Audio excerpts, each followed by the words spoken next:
누가 더디 깨닫는 자일까요? 오늘 여기에 나오는 느부갓네살이라고 하는 왕이 그 더디 깨닫는 자의 대표적 인물로 오늘 소개를 해드리려고 합니다. 느부갓네살이라고 하는 그 인물은 우리나라로 따지면 태종 이방원과 같이 아버지를 도와 나라를 세운 바로 그런 인물입니다. 신바벨로니아를 세우는데 그 아버지가 설립자라면 가장 큰 공을 세운 자가 느부갓네살, 바로 이 사람이에요. 이 사람은 전쟁을 아주 잘합니다. 탁월한 그러한 전사예요. 그래서 당시에 가장 강대국인 아수르라고 하는 나라의 수도가 니누에거든요. 여러분, 니누에를 어디서 들어보셨죠? 안 들어보셨어요? 들어보셨어요? 요나라고 하는 인물이 어디에 가죠? 니누에에 가서, 거기서 고래 뱃속에서 나왔나 물고기 뱃속에서 나와가지고 거기서 복음을 전했던 이야기가 요나서에 나오잖아요. 바로 그 니누에, 거기가 아수르의 수도인데 거기를 함락하는 사람이 누구냐? 이 바로 느부갓네살이에요. 이 사람이 아수르 도성을 함락시키고 아수르를 멸망시키니까 아수르와 동맹관계를 맺고 있었던 애굽에서 바로가 군대를 거느리고 쳐들어옵니다. 그래서 그 바로의 애굽 군대와 이렇게 신생국가인 바벨로니아의 군대가 서로 격전이 붙었는데 갈그미스라고 하는 지역에서 큰 대싸움이 일어났어요. 그런데 바로 그 싸움에서 이 느부갓네살 왕이 대승을 거두고 그 바로의 군대는 거의 전멸하다시피 하고 패퇴하여 돌아갑니다. 그 이후에 하여간 각 지역의 모든 나라를 통폐합하여 대제국 바벨로니아를 세우는데 다민족, 다인족, 다언어의 그런 나라의 제국을 만듭니다. 그런 제국을 만든 바벨로니아의 느부갓네살 왕은 유프라테스 강과 티그리스 강 그 사이에 평야지대에다가 크게 바벨론이라고 하는 그 성 도시를 만드는데 거기가 아주 적합한 것이 주변이 다 지평선으로 끝이 없이 쫙 보이거든요. 그래서 어디서 군인이 쳐들어와도 성 위에서 보면 다 보이는 거예요. 그리고 그 성벽은 엄청 두껍고 높이는 어마하게 높아요. 그러니까 난공불락이에요. 근데 한 가지 단점이 있다면 그런 아주 허벌판에다가 성을 쌓다 보니까 성이 조금 사람 살기가 좀 허접해 보이는 거죠. 그래서 10대 불가사의의 하나인 하늘궁전이라고, 하늘정원이라고, 거기다가 아주 정원을 멋지게 만들어서 그곳에 사는 사람들은 조금도 생활에 불편함이 없도록 그렇게 했어요. 그러니 여러분, 이 느부갓네살이라고 하는 사람은 전쟁도 잘하고 나라 정치도 잘하고 건축도 잘하고, 또 하나 이 사람은 사람을 등용하는 데 있어서 차별이나 편견이 없이 망한 나라의 젊은이라 할지라도, 포로로 끌려온 사람이라 할지라도 능력만 있으면 아주 높은 고위층까지 다 이렇게 발탁하여 쓰는 그런 인재를 아끼는 사람이에요. 여러분, 이런 사람은 성공할까요? 실패할까요? 좀 대답을 해주세요. 그래서 자기들끼리는 얘기를 그렇게 잘하더니 나하고는 얘기를 안 하려고. 그래서 이런 사람은 부족함이 없는 거예요. 성공을 다 하는 거예요. 그런데다가 그 사람의 이름이 뭐냐면 느부갓네살, 느보라고 하는 신이 우리를 지켜주신다라고 하는 그런 이름을 가진 사람이에요. 그러니까 이 사람은 누구를 섬기는 사람이에요? 느보신을 섬기는 사람이에요. 이렇게 하나도 부족함이 없고 유능하고 각 분야에 탁월한 사람이 개종하기가 쉬워요? 어려워요? 어려워요. 그런데 이 사람이 하나님을 믿게 됐다는 거예요.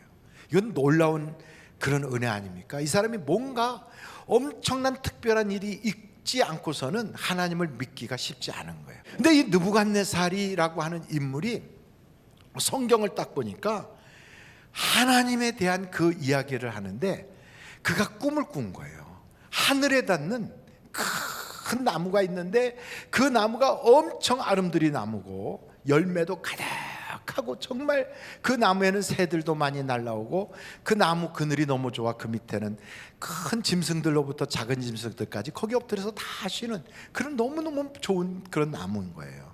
그 나무는 저 땅 끝에서도 볼 만큼 굉장히 큰 나무인데 갑자기 하늘에서 순찰자라고 하는 자들이 쓱 내려오더니 그 나무를 자르라, 뚝 잘라버린 거예요. 그 좋은 나무를. 그 밑둥아리만 남은 거를 쇠사슬로 그걸 꽁꽁 묶으라고. 그러면서 7년이 지나서 이 나무를 회복시킨다. 그러고서 꿈을 깬 거예요.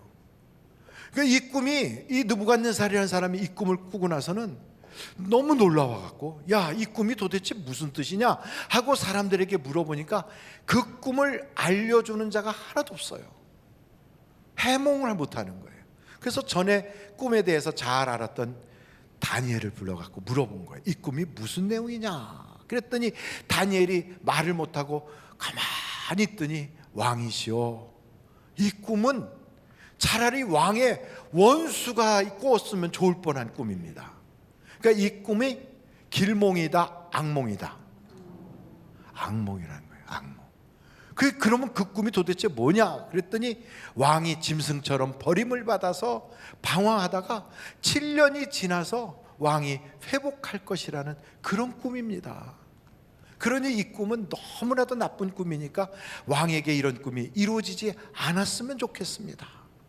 그러면서 혹시 하나님께서 왕에게 이런 꿈을 꾸게 한 것은 피할 길을 주시려고 하는지 모르니 이 두 가지만 꼭 하시면 하나님의 마음이 움직여서 왕에겐 이런 불행이 찾아오지 않을 것입니다. 그러는 거예요. 그런데 금년 어떻게 살아갈 것인가? 앞으로 우리 어떻게 노년을 살아갈 것인가? 우리 자식들은 어떻게 앞으로 살아갈까? 이런 여러 가지 걱정, 염려, 근심이 우리나라에 잘 사는 사람부터 못 사는 사람까지 예외 없이 다 하고 있어요. 재벌은 재벌대로 걱정이 있어요. 권력자는 권력자대로 다 걱정이 있어요. 걱정 없는 사람 아무도 없어요. 그런데 이런 걱정이 있는 우리에게, 미래에 대하여 어떻게 할까 하는 생각을 하는 우리에게 다니엘을 딱 만난다면 다니엘이 우리에게 이 두 가지를 하면 당신 염려 걱정 상관없어, 하나님이 지켜주실 거요, 이렇게 말할 거란 말이죠. 그래서 오늘 저는 이 말씀을 통해 여러분에게 그 두 가지를 설명드리려고 해요. 느부갓네살 왕에게 두 가지를 제안했는데 그 첫째가 뭐냐? 임금님이시여, 왕은 왕 스스로가 주인이 아니고 왕에게는 주인이 따로 있습니다. 그분이 하나님이십니다. 하나님을 주인 삼으시면 하나님이 지켜주실 것입니다. 저는 오늘 여러분에게 단호하게 말할 수 있습니다. 우리는 우리 스스로가 주인이 아니다. 우리의 주인은 따로 있다. 여러분의 주인은 누구십니까? 하나님이 나의 주인이세요. 그런데 왜 내 맘대로 삽니까? 그런데 왜 모든 결정을 자기 스스로 하십니까? 자기 혼자 결정하고 자기가 판단하고 자기가 모든 마음이 원하고 육체가 원하는 대로 왜 그렇게 살아가십니까? 그렇게 살아간다면 그 사람은 분명히 자기가 자기의 주인일 거예요. 그런데 여러분, 마음이 원하고 육체가 원하는 대로 사는 사람은 하나님이 싫어하세요. 그런 사람을 하나님은 뭐라고 표현하냐면 진노의 자녀라고 말합니다. 자녀는 자녀인데 진노의 자녀래요. 우리 하나님께서는 우리에게 이걸 가르치십니다. 우리는 절대로 스스로 교만하면 안 되는 겁니다. 여러분, 오늘까지 살아온 건 하나님의 은혜였습니다. 그래서 우리는 앞으로도 하나님이 도와주셔야 돼요. 남아있는 나의 인생의 그 모든 여정에, 그리고 2023년도도 앞으로 우리나라가 살아있는 장구한 세월 동안 하나님 우리의 자녀와 자녀 세대까지 우리나라를 지켜 주옵소서. 이걸 우리가 기도해야 돼요. 그러려면 어떻게 해야 되느냐? 다니엘이 느부갓네살 왕에게 두 번째 제안을 하는 거예요. 여러분, 그 내용이 다니엘서 4장 26절 27절에 나오는데 한번 같이 보실까요? 다니엘서 4장에 또 그들이 그 나무 뿌리에 그루터기를 남겨두라 하셨은즉, 이 남겨두라는 건 아직 기회를 주셨다는 거예요. 하나님이 다스리시는 줄을 왕이 깨달은 후에야 왕의 나라가 견고하리이다. 이 말은 우리도 아직 기회가 있다. 그래서 하나님이 나의 주인이라는 걸 깨달으면 회복할 수가 있다. 할렐루야. 27절을 보겠어요. 그런즉 왕이여, 내가 아뢰는 것을 받으시고 공의를 행함으로 죄를 사하고 가난한 자를 긍휼히 여김으로 죄악을 사하소서. 그리하시면 왕의 편안함이 혹시 장구하리이다 하니라. 여기에 말씀해 보니까 첫째, 공의를 행하라. 둘째, 가난한 자들을 도와라. 그래서 왕의 나라에서 이 죄가 완전히 근절되도록 하라, 이 말이에요. 크게 말하면 죄와 상관없는 참된 회개를 하라, 이런 말이고, 또 좀 더 가까이 이야기하면 어려운 사람, 가난한 사람을 돌봐줄 수 있는 그러한 사랑이 있는 나라가 되게 하라. 한번 제가 여쭤볼게요. 여러분은 이 말씀처럼 하나님 앞에 참된 회개를 한 그때가 어느 때쯤 되십니까? 교회 다니면서 다 회개하잖아요. 하나님, 나는 죄인입니다. 하나님, 잘못했습니다. 이렇게 회개하는데 그런 정도의 회개가 아니라 정말 진실되게, 정말 나의 모든 마음을 다 털어서 하나님께 그렇게 회개한 때가 어느 때였습니까? 성경은 회개하는 자들에게 이런 약속을 주고 있어요. 여러분, 욥기서 11장 13절부터 보겠습니다. 만일 내가 마음을 바로 정하고 주를 향하여 손을 들 때에 내 손에 죄악이 있거든 멀리 버리라. 불의가 내 장막에 있지 못하게 하라. 그리하면 내가 반드시 흠없는 얼굴을 들게 되고 굳게 서서 두려움이 없으리니 곧 내 환난을 잊을 것이라. 내가 기억할지라도 물이 흘러감 같을 것이며 내 생명의 날이 뭐보다 밝다고요? 대낮보다 밝으리니 어둠이 있다 할지라도 아침과 같이 될 것이요. 아멘, 아멘. 내가 희망이 있으므로 안전할 것이며 두루 살펴보고 평안히 쉬리라. 19절 다 같이 한번 읽어보실까요? 시작. 내가 누워도 두렵게 할 자가 없겠고 많은 사람이 내게 은혜를 구하리라. 진짜 회개하면 이런 일이 있다는 거예요. 여러분, 하나님은 우리에게 회개하라, 이 말은 너 죄인인 걸 네가 스스로 좀 알아라, 이 정도가 아니라 하나님과 우리가 회복되기를 원하셔서 그래요. 하나님과 우리 관계가 회복돼서 우리와 하나님 사이에 시온의 대로가 쫙 열려지기를 우리 하나님은 원하시는 거예요. 여러분, 예수 믿는 사람, 하나님과의 관계가 있는 사람은 하나님과의 관계가 깨지거나 하나님과의 관계가 껄쩍지근하거나 하나님과의 관계가 뭔가 쌓인 것 같으면 되는 일이 없어요. 되는 일이 없어요. 그래서 하나님은 회개하라 하는 게 우리를 자꾸만 뒤집어 놓으려는 게 아니라 하나님과의 관계를 회복시켜서 우리 복받게 하려는 하나님의 사랑이에요. 오늘 저는 여러분들에게 말씀드려요. 하나님이 우리의 마음과 싹 깊이 통할 수 있는 참된 회개가 회복되기를 간절히 바랍니다. 그 제자들이 언제 이들이 회개를 했는가?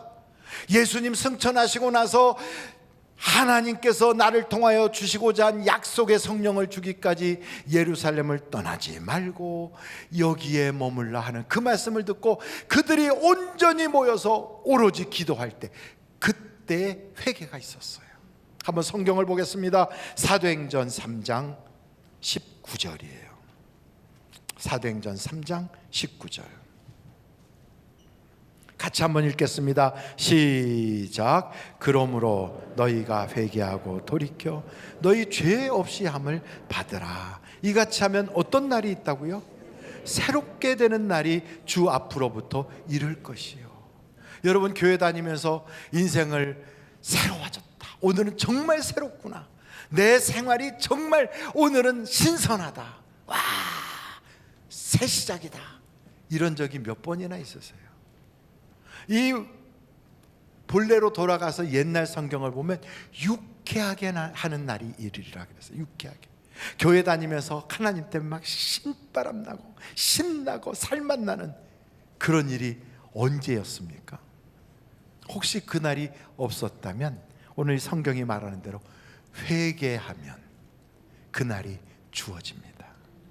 오늘이라도 회개하면 하나님께서 여러분에게 새롭게 하는 그날이 임할 줄로 믿습니다.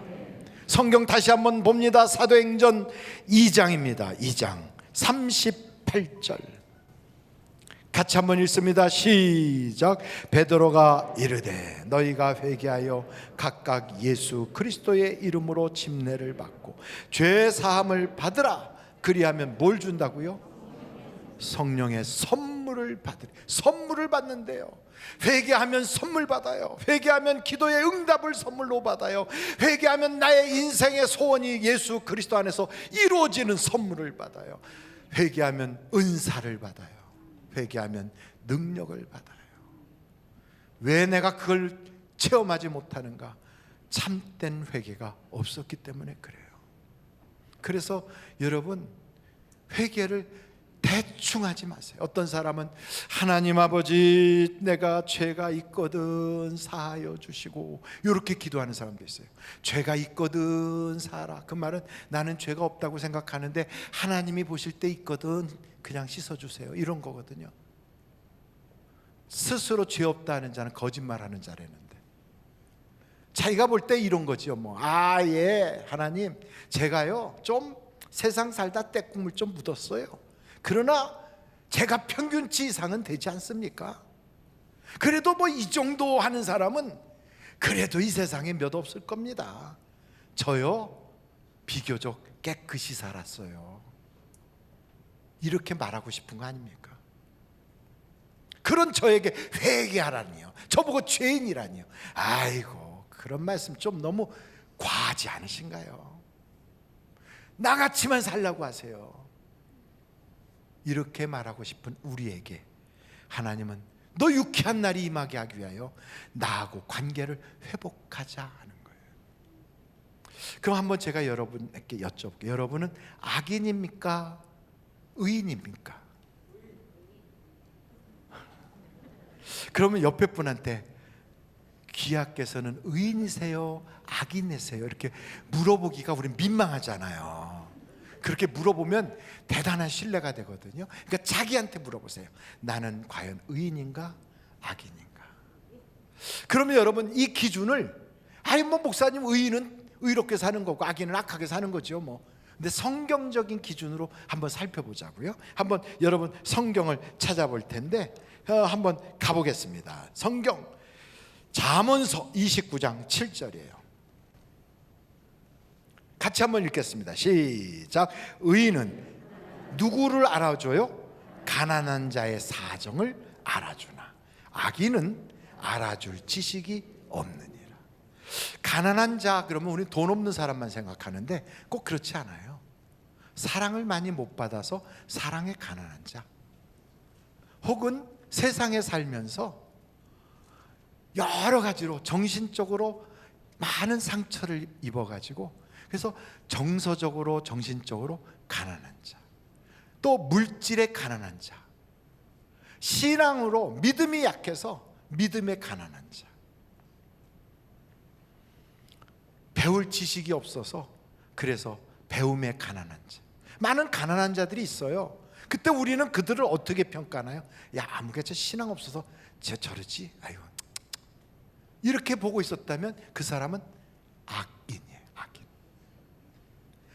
저 사람이 신앙이 약해서 그렇구나. 내가 그 사람을 더 위해서 기도해 줘야 되겠다. 의인인 거예요. 저 사람이 사랑을 많이 못 받아서 저렇게 집착하는 거야.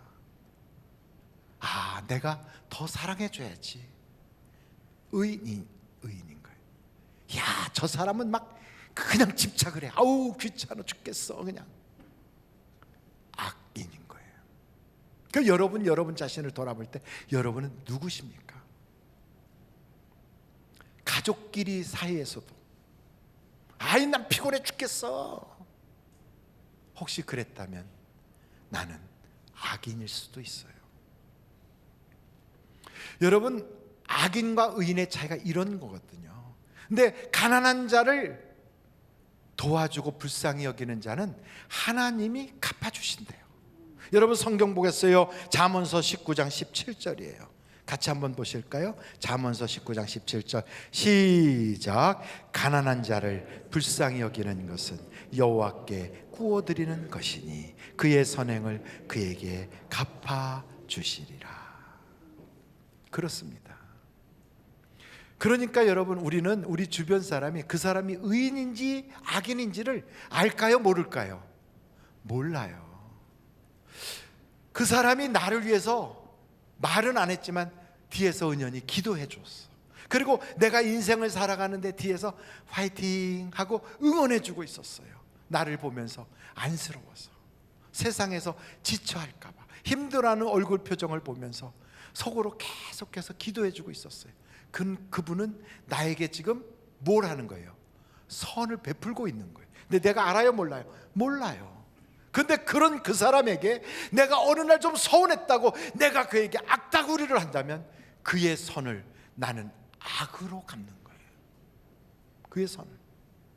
최소한 우리는 여기서 기도하고 여기서 은혜 받고 여기서 말씀 듣고 찬송하잖아요. 그런 우리들을 은혜 받으라고 저 지금 지하에서는요 중보 기도하고 있어요. 여러분 은혜 받으라고. 그분들의 얼굴을 아십니까? 몰라요. 그러나 그분들은 우리에게 선을 베풀고 있는 거예요. 그런데 우리가 그분들을 잘 모르니까 지나가다가 이렇게 툭 부딪혔어. 위아래로 훑어보서. 그리고 때로는 좀 보고 다녀요. 혹시나 그분이 차를 빼는데 잘못해갖고 내 차 옆으로 살짝 이렇게 스치듯이 지나서 바늘길 같은 게 살짝 났어. 가서 막 현미경으로 쳐다봐 이렇게. 그 씩씩거리고 막 개거품을 물면서 그 사람 발로 그 사람 차를 막 발길을 걷어차마. 그런 사람을 성경은 뭐라고 말하느냐? 선으로 악을 갚은 게 아니라 그의 선을 내 악으로 갚으면 우리 집안에 악이 떠나질 않는다. 무섭잖아요. 야, 내가 이런 걸 몰랐구나. 한번 성경 보실까요? 잠언서 17장 13절이에요. 다 같이 한번 읽겠습니다. 시작. 누구든지 악으로 선을 갚으면 악이 그 집을 떠나지 아니하리라. 그러므로 우리는 어떻게 살아야 되겠어요? 그분이 나에게 어떤 분인지 모르니까 우리는 무조건 선을 베풀어야 돼. 무조건. 그래서 우리는 이웃에 대하여 무조건 축복하고 만날 때마다 기뻐하고 그리고 그런 분들을 내 옆에 주신 하나님께 감사하면서. 그게 우리의 삶의 태도 아니겠어요? 만약에 그러지 못했다면 아버지, 내가 지금까지 알지 못해서 죄를 졌어요. 우리 집안에서 악이 떠나가게 하시고 나의 삶의 태도가 달라지게 하시고 하나님을 경험하게 하여 주시옵소서. 그런데 오늘 저는 이 말씀을 보면서 느부갓네살이라고 하는 이 사람은 7년 동안 버림받은 거예요. 내가 이 나라를 다스리고 내가 이걸 세운 거야 하는 순간 하늘에서부터 너의 모든 왕위가 너에게서 떠나갔다. 갑자기 하나님이 그걸 몰수해 버렸어요. 짐승같이 변해. 손톱 발톱이 독수리 발톱같이 바뀌고 막 새 깃털같이 달라지고 말을 하면 사람이 미친 사람이 되고 공황장애가 나왔는지 뭐가 됐는지 하여간 완전히 대화불능이에요. 사람들이 그를 버렸어요. 그는 어디도 갈 수 없어. 짐승처럼 풀을 뜯어먹어. 그러다가 7년이 지났을 때 드디어 깨달은 거예요. 그 고난 속에서 내 인생은 내가 주인이 아니구나. 내 인생의 주인은 하나님이 나의 주인이시구나. 그걸 깨닫는 순간 하늘에서부터 총기가 다시 오고 지혜가 다시 오고 그에게 기회가 다시 생기는 거예요. 여러분, 하나님을 회복하는 순간 여러분의 인생에는 회복의 은혜가 있는 걸 믿으시기 바랍니다. 그래서 이 느부갓네살이 그러는 거예요. 내가 하나님을 경험했다. 내가 그 하나님을 만났다. 그러면서 그는 간증을 하는 거예요. 느보를 섬겼던 그가 하나님을 섬기는 자로 완전히 변화받은 거예요. 사랑하는 성도 여러분, 여러분의 입에는 언제 그런 간증이 있으셨습니까? 최소한 내 자녀들에게 내가 왜 하나님을 믿는지 아냐? 최소한 내 주변 사람들에게 내가 교회 다니는 이유가 뭔지 아니? 내가 요즘 하나님을 만났는데 말이야, 그 하나님은 나에게 이런 분이시더라라고 간증할 수 있는 내용은 있던가요? 만약에 그런 간증이 없다면 하나님, 내 영을 회복시켜 주셔서 하나님과의 관계가 알콩달콩해지도록 주여 도와주시고 하나님과의 관계가 회복이 되어서 나와 하나님이 하나같이 행복한 인생을 살아가게 하여 주시옵소서. 예배의 종교의식으로 끝내지 말고요, 기도하면서 돌이키면서 회복하면서 하나님을 나의 하나님으로 고백하면서 여러분의 인생에 할 이야기가 많아지는 축복의 사람이 되시기를 주님의 이름으로 축원합니다.